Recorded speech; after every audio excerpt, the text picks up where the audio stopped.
Hi and welcome to another episode of Suave podcast with Divyaa Advaani.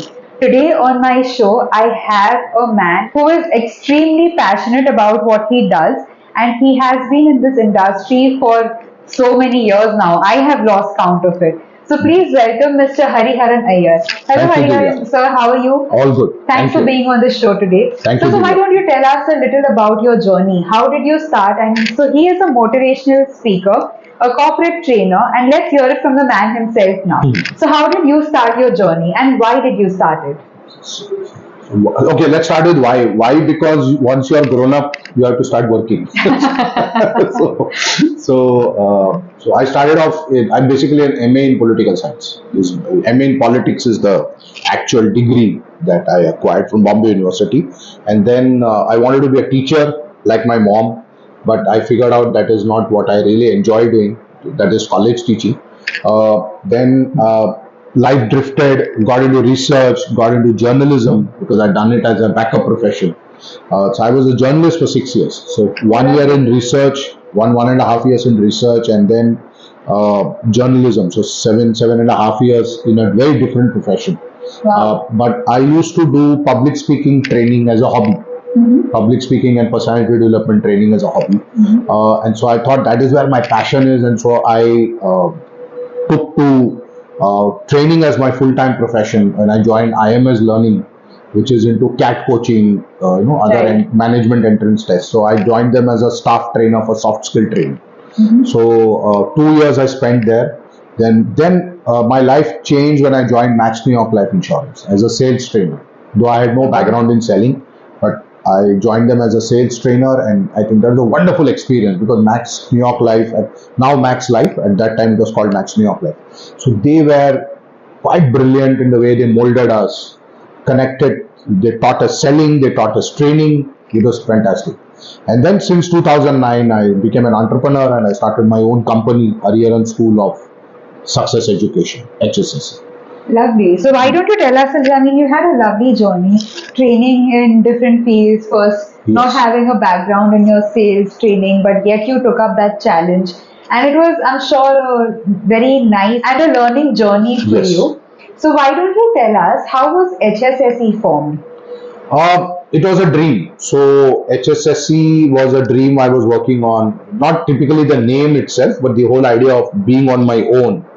That started taking shape around 2003 as I wanted to be on my own. I somewhere realized that I am temperamentally not wired to be a long-term employee. Ah, But I don't have the skill sets to be an entrepreneur. So I was between the devil and the deep sea.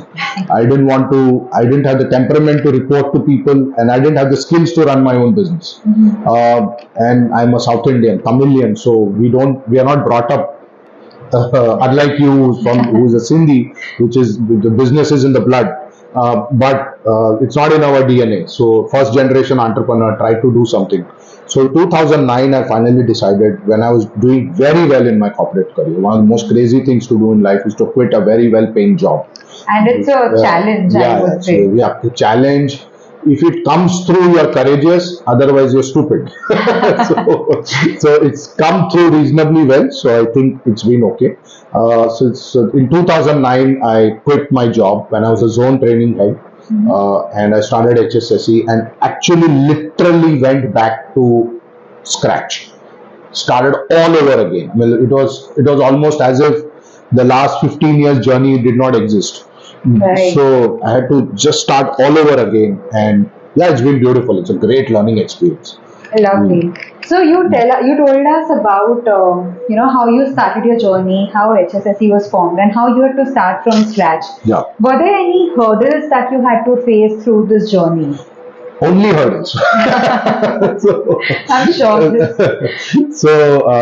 One thing I realized, Divya, in business is you are never your feet are never off the pedal. It doesn't matter how big a business you are or how small a business you are. One thing common between a person like me and, let's say, an empire, we both have our feet on the pedal. That doesn't change. Absolutely. In fact, the bigger you become, the more you become paranoid also about things not going in the right way. Because Correct. in business, okay, this is a power statement. Employees live in the illusion of security. They think I'm very safe. Actually, they're not, because their life is in somebody else's hand. True. And entrepreneurs live with real insecurity. So there they have an unreal security, and here we have a real insecurity. And I think that insecurity is very exciting, because that uncertainty is very exciting. You don't know where the next assignment is going to come from, how is this financial year going to be, how this calendar year is going to pan out. You have absolutely no idea. So yes, there are certain things you do. There are certain processes that you implement, but yeah, hurdles are basically you're in sales. So you are running a business, so you have to go and sell yourself. Correct. You have to sell your product, and you have to face rejections. And I learned that in life insurance, in selling, in enabling people to sell life insurance, and I think I picked up this element of rejection very early on. And I try to apply that sales process to my business, which I continue to do even today after almost 15 years. So, because the fundamentals don't change. Right. So, rejections are your hurdles. Second hurdle is your own learning journey. You learn through the process. You make mistakes. True. A couple of clients did not pay me money because of how horrible my training delivery was. So that's happened in the early part. And and not everybody is always going to be happy with you. It happens. You cannot please everybody. Absolutely. But you should not end up displeasing everyone either. True. So two things. One is the sales part. That's the challenge always, every day. However big or small you may be, it doesn't matter. And because everybody is looking for the next sale, whatever the product is. And second is your own learning journey.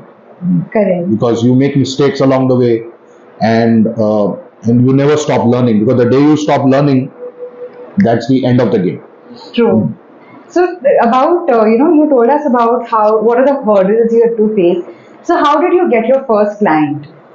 I remember my first client in 2009. I think that was a college. It was an educational institution where they had invited me for some lectures, for doing some motivational talks for this for a set of students who were probably graduates, and they were doing some course after that, I think. And I immediately realized that how short I am on content.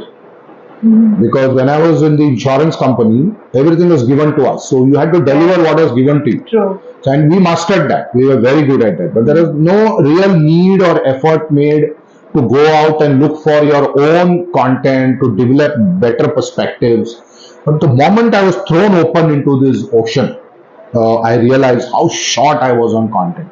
And typically, what happens in the learning business, or maybe in any business also, your initial first 1 or 2 years actually go well, because there is a freshness to it. People are also testing you out, so work somehow seems to come. And it is important it comes. Otherwise, if you're not an early starter, you will struggle later. True. So the first 1 or 2 years were very good. Then the inadequacies started to express themselves. Could you tell our viewers a couple of those inadequacies that you have? One is the lack of content, lack of originality, and I clearly remember one of my ex-colleagues saying that, Hari, you don't have enough content. And that's a problem if you really were looking for getting freelance assignments and doing a lot of sessions. And back in those days, I remember there was no chat GPT. No chat GPT. So YouTube, I think, had just started. So Google was not so much used. At least maybe I was not using it so much. But this we are talking about 10, 15 years ago. So things are a little different at that point of time in terms of your exposure to social media, and getting freely available content was not there. Right. So you had to rely more on your experience, your observation, reading a lot. Thankfully, I've always been a decent reader, so that helps a lot.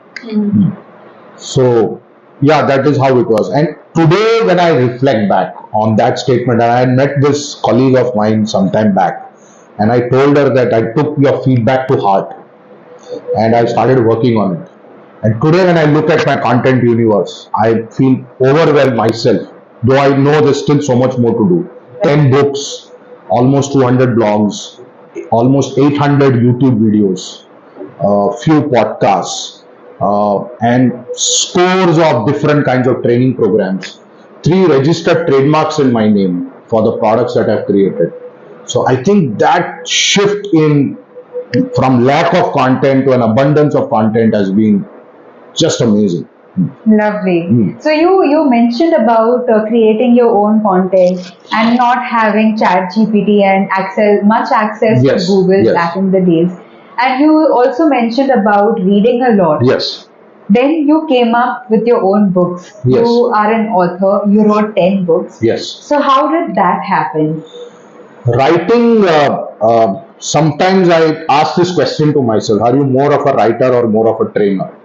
I think I'm more of a writer, and it's still a highly unexplored space within me also. Still, I think 10 is nothing. I should be really writing a lot more Right. and publishing a lot more. Because I think the trigger to be a trainer has actually come from being a writer. Fundamentally, I'm a writer. Oh, okay. So Lovely. that's what I think. Because when I was a journalist, though I never really embraced it like a long-term career, but it sowed the seeds of the writer in me. And somewhere it created a spark. My father used to write well. My brother has always been a very good writer. My mom has been, she's 85, but she's still a voracious reader even now. Wow. And recently I interviewed her and I said, how do you keep yourself busy? And that was very interesting. Uh, interestingly, Divya, till I started my business, I could not write. I used to start writing something and cancel it out. Start writing something, cancel it out. Somehow the flow just wouldn't come for some reason. I wondered why that was happening. But the moment I became free from the corporate world and started my own journey, the words simply started flowing. Lovely. I mean, it was amazing. The amount of writing I've done in the last 10, 15 years, because much of it is unpublished. There's still unpublished works. So, and something or the other keeps happening, going through my brain. So, I think once I freed myself up, then I was able to write. And I cannot live without writing now. It's very, very important for me to write something. Maybe to put an article on LinkedIn or write a poem, something I need to do. And now I have started imagining that I can also start writing books in Hindi. I've picked up a huge fascination for the Hindi and the Urdu language in the last few years.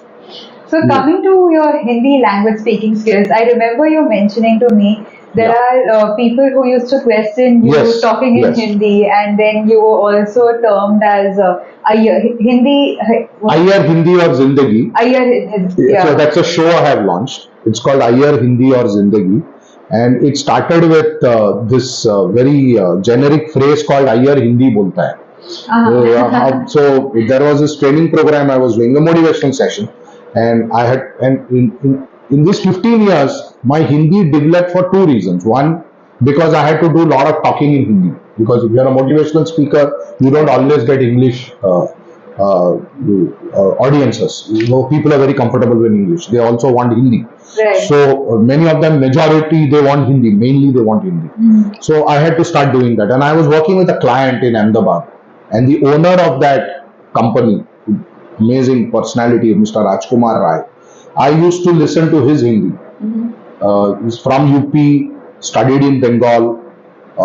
English is not something which came naturally to him, and his field force was all non-English speaking, so he was addressing them in Hindi. So he used to use shairis when he used to speak. He used to use some poetry. He used to use some amazing Hindi words. So I started falling in love with that whole process. And today I write my own poetry in Hindi. Though I don't remember what I write because I have to go back and refer generally. But 2 line सुना सकता हूँ, of course. So एक कविता लिखी है, उसका नाम है थकना तो ठीक है, थमना नहीं, हारना, गिरना तो ठीक है, हारना नहीं, थकना तो ठीक है, थमना नहीं, गिरना तो ठीक है, हारना नहीं, मरना तो ठीक है, लेकिन जीते जी मर जाना नहीं. Wow. That's so powerful. Yeah. It's okay to die. We all will die, but then don't die without trying. Absolutely. They say, right, if you haven't tried, the answer is always a no. Absolutely. And my fascination for Hindi actually is a childhood passion because of listening to Hindi film songs. And having grown up in Mumbai, watching, I'm a huge Bollywood fan. And I'm just such a normal Indian. I love cricket and I love Bollywood.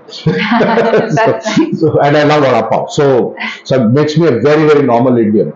So A true Mumbaiker for that absolutely matter. Mumbaikar, absolutely true Mumbaikar.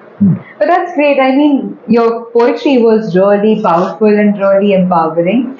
The other thing also you mentioned about your Hindi speaking skills, that was one. The second thing you mentioned about having challenges while, you being a writer and then Yeah. creating content, but then with your training purposes.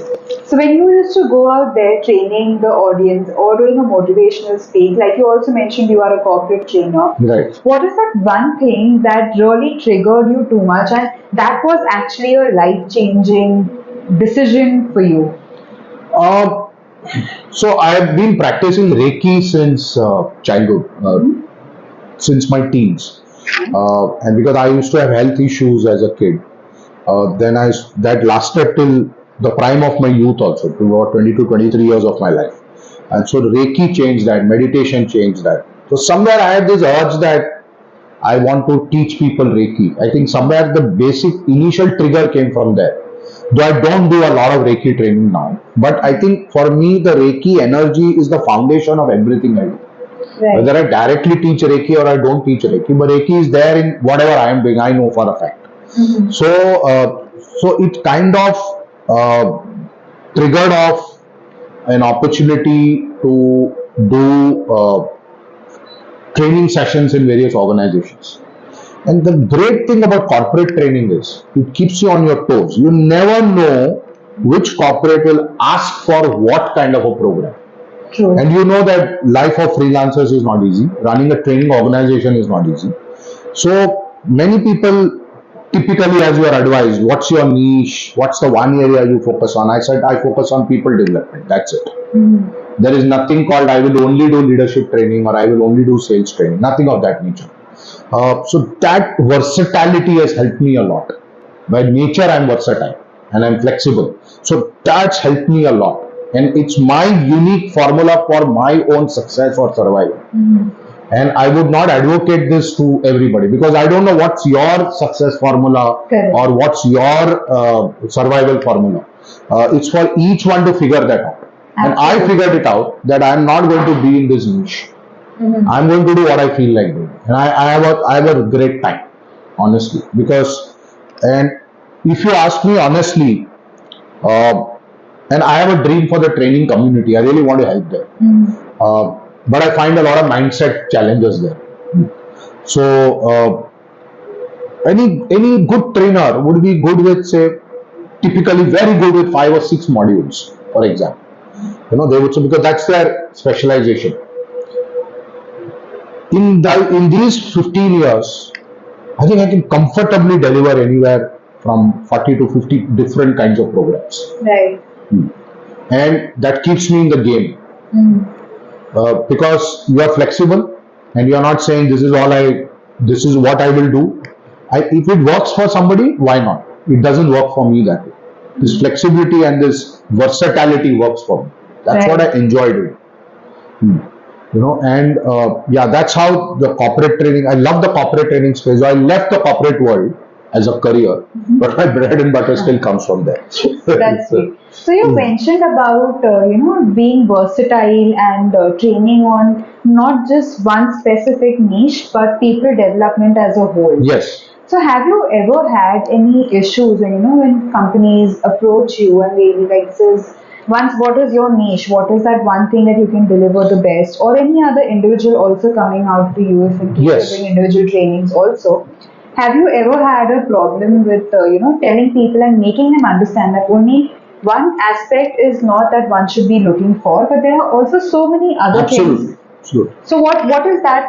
Any hurdle that you had to face, or any issues that you had while making the others understand that this was the scenario? That's a daily challenge.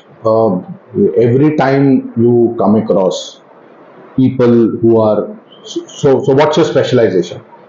And I think that question is slowly losing relevance, especially post COVID, because people who have been able to survive in a VUCA environment, which is your volatility, uncertainty, complexity, and ambiguity, are the ones who have been ready to step out of their specialization. Absolutely. And embrace new skills, new ways of learning. AI today, for example, you cannot embrace AI if you are not ready to adapt. True. Then you will think that's a threat, and it is a threat in certain ways. It is not a threat in certain ways. You should know how to partner with AI, how to leverage AI for yourself. Yes. For example, so yes, it's a challenge, and some people, they want to deal with. I think this happens more in the coaching domain, is what I realize. That people are looking for very specialized coaches for certain projects. Right. People like me are very happy to. I've always seen myself as a classroom trainer than a one-to-one coach. Though I have created my own coaching product also, we are trying to launch that into the market. We have already launched it, but it has to develop and gather more space and meat and all that.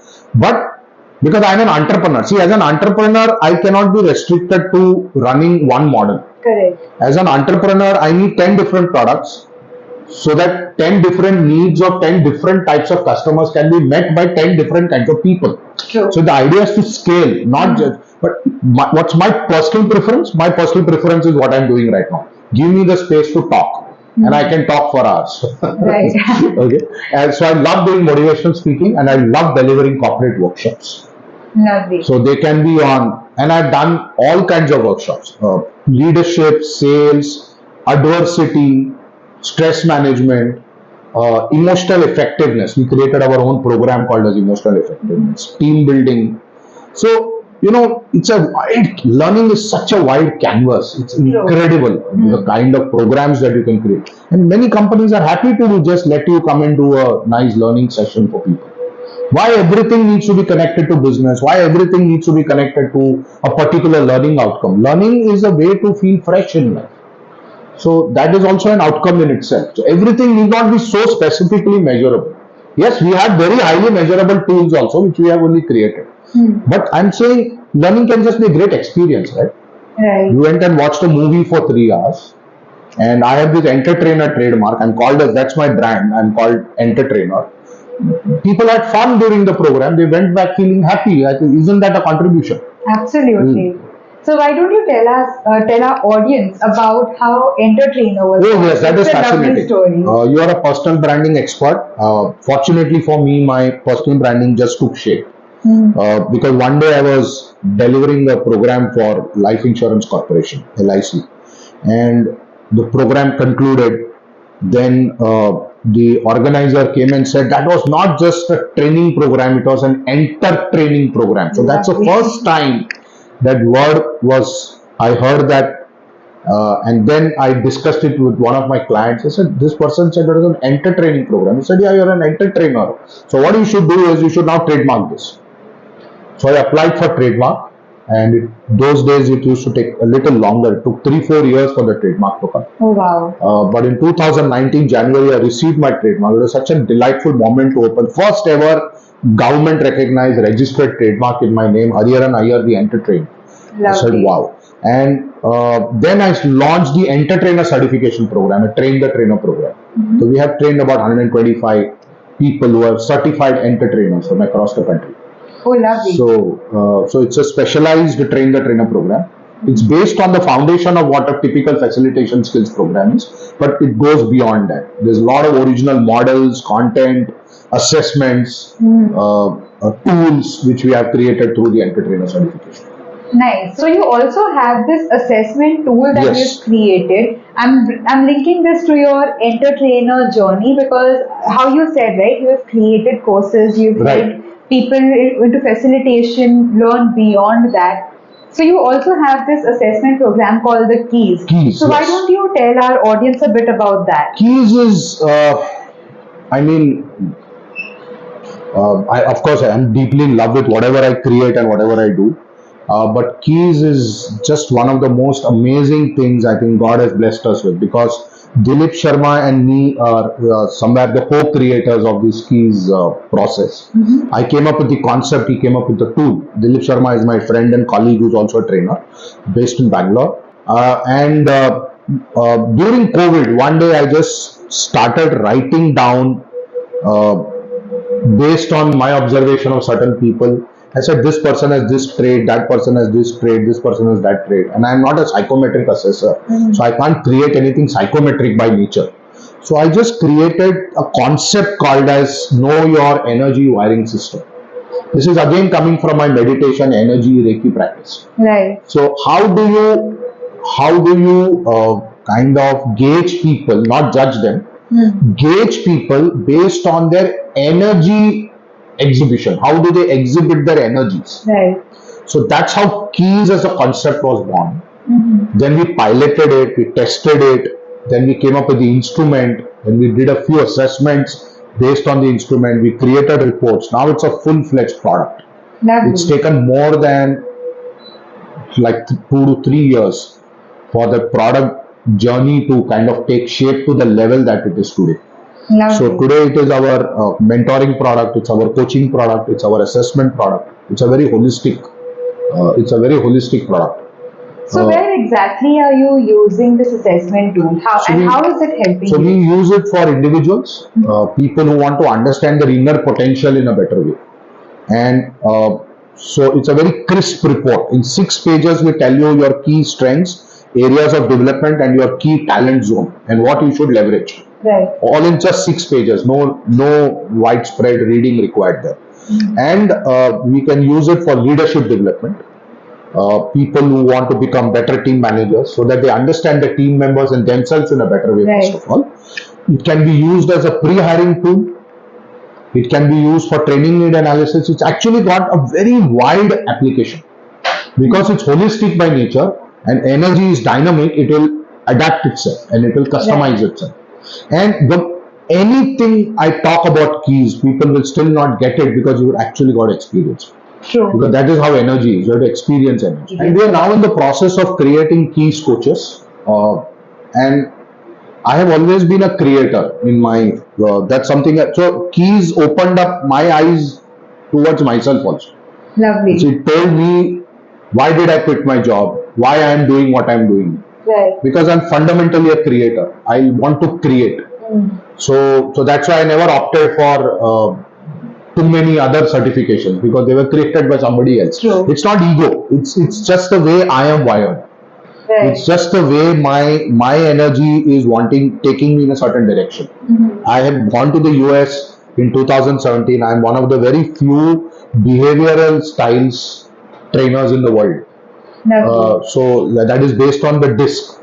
And I've always been very fascinated by psychometric instruments because I've taken a number of psychometric instruments. I've attended training programs around it.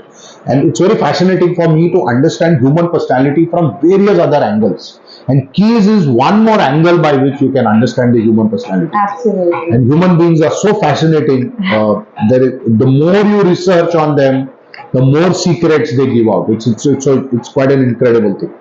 Absolutely. I abide by that. The personalities that you come across, Yes, every yes. single personality has something to tell you and teach you. Absolutely. But great. So is there anything else that you'd like our viewers to know about you? Yeah, I think if there is one, you introduce me as a very passionate person, which I am, fortunately. And I think that's a great blessing. And for me, thank God it's a Monday. Never, oh God, it's a Monday. Lovely. And for most people, I think many people at least, it's oh God, it's a Monday.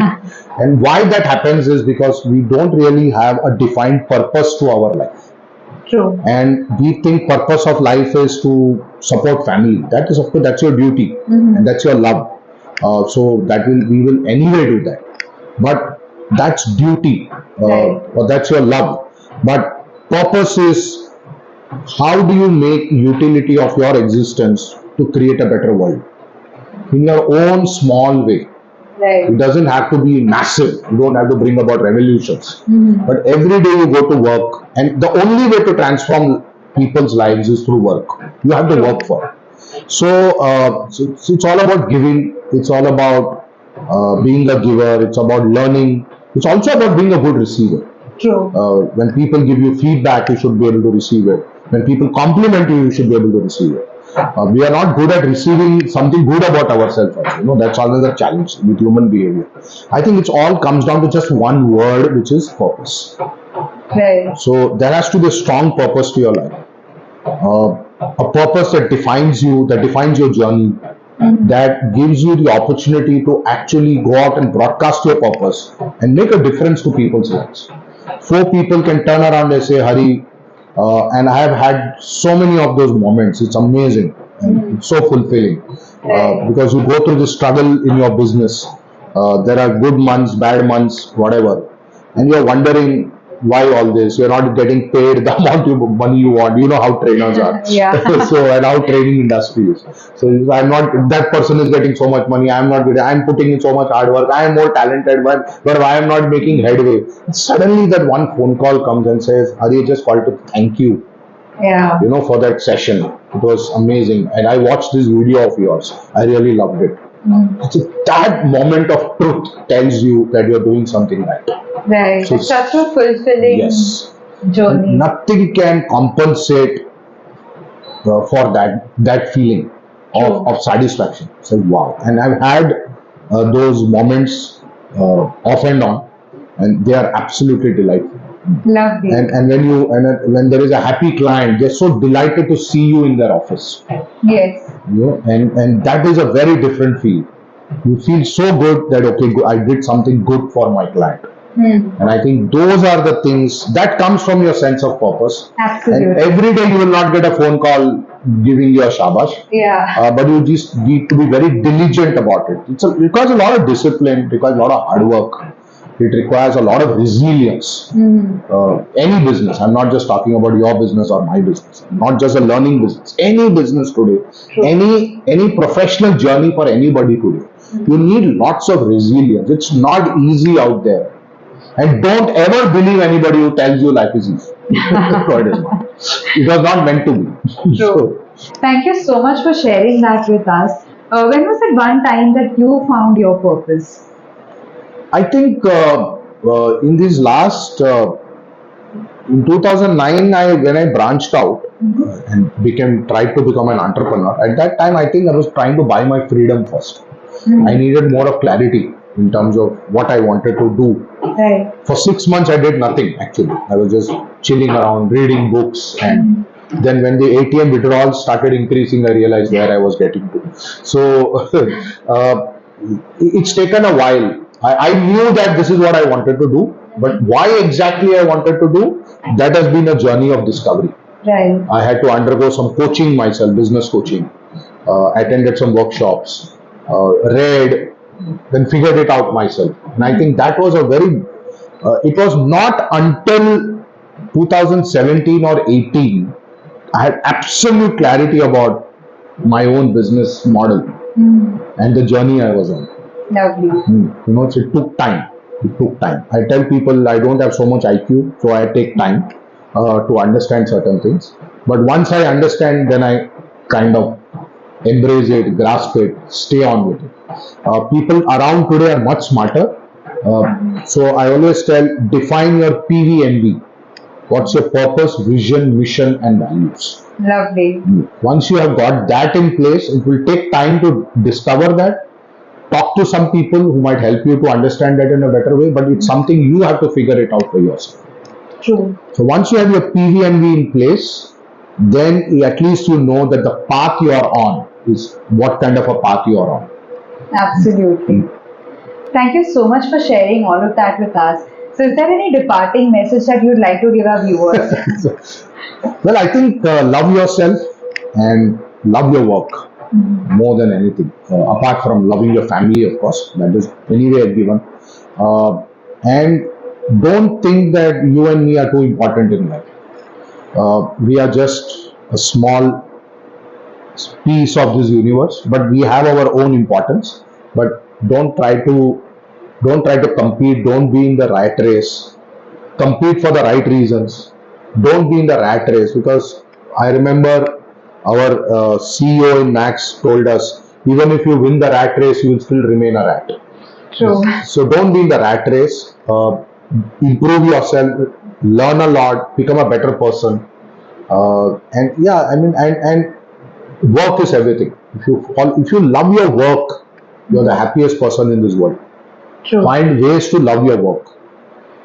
I know some people get to do what they love. Like you and me, for example, we are very fortunate, but not everybody is that lucky. So then you need to find a way to love what you do. True. And every person through his work is making a difference to somebody. So feel proud about that. Right. That adds more meaning to your life. Otherwise, people are so frustrated and it's not easy out there. That's true. But great, thank you so much. It's been a true delight to be speaking to you and knowing your journey and Thank you, how Divya. HSSE was formed, how your key assessment tool is being used, and how it is helping so many people, how your corporate training has turned out for you, how you and your author journey has been Yes. for you. So, thank you so much for So, sharing. Divya, I just want to say one thing. Interestingly, I call myself a journeypreneur, not an entrepreneur. Lovely. So for Love that me, term. so if you see my LinkedIn profile also, it says journeypreneur, and I had updated it a little bit more recently, maybe a couple of years ago or something. So maybe a year back. So because I realized for me, it's not about the entrepreneurship that is so important; it's about the journey. Right. And I'm an entrepreneur because it gives me the freedom to be part of that journey. Correct. And it's so exciting. I would never trade anything else. And want to be in this journey. This journey unravels something new every day. Absolutely. It's incredible. Life is a learning journey. Yeah, So absolutely. that is what we all live by. But Absolutely. thank you so much for sharing that with us. And thank you so much for being here on our show today. It's been a true delight. And I'm sure our viewers also out there are going to learn so much Thank you, from Divya. you and your journey. And my compliments to you for the kind of podcast you do, the kind of people that you bring on the show. Thank you so Amazing. much. Thank you. Thank you so much. So, if you are somebody who wishes to start their own journey but are confused about it, don't think extremely too much because at times thinking too much also Absolutely. ruins things. So, take that first step and start on your journey. The pathways will open up for you on their own. The only thing you've got to do is take your first step. So, if you are somebody who is new to my channel and who wishes to start their own journey, my channel is going to help you with so many such amazing stories. So, do not forget to click on that subscribe button and also hit on the bell icon next to it so that you get notified each time that a new video is uploaded. And if you are a returning viewer to my channel, thank you so much for being here with me. It's truly a delight to have each one of you over here. And in case if you like this video and you found this journey very inspiring, do not forget to share it and like it with all the people you think this could add value to, and they who want to start their own businesses also get inspired through this. So until I see you next, keep smiling, keep shining.